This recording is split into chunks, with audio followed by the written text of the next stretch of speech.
Now, again, in my collecting of data on AI and all the various things that are happening, the environmental impacts is part of it, and you've got, I think, what do they call that? It's the OpenAI. They call it Stargate, I think.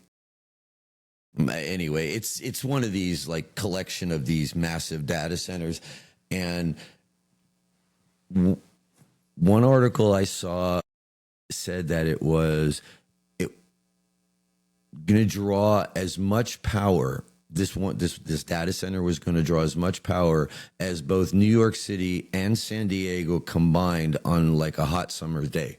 That's how much power one data center is going to be sucking up, and that is a mind-bogglingly large amount, of power.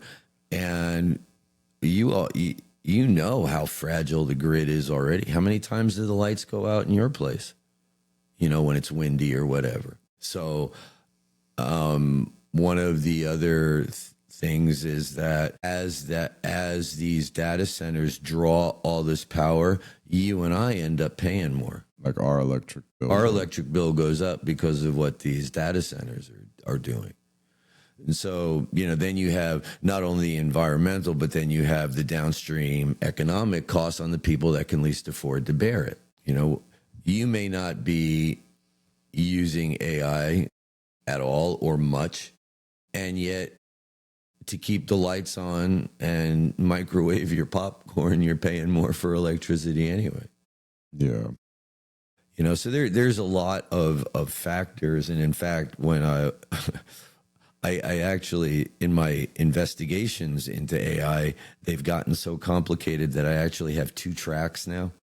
Because one is what I call external pressure, which is all the billions of dollars that are being poured into it. Like if you invest $1,000 in your friend's company, you hope that he does well and that you make a little money. But when you're an institutional investor and you just poured $10 billion, you don't hope for a return on your investment. You expect one. Right. And it's that difference.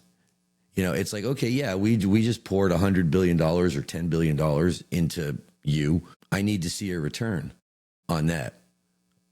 Now, obviously, there's a lot of talk about an AI bubble right now. You were alive for the .com. All you had to do was, put .com after a word, and suddenly people were throwing money at you. You remember pets.com and shopping.com and blah.com.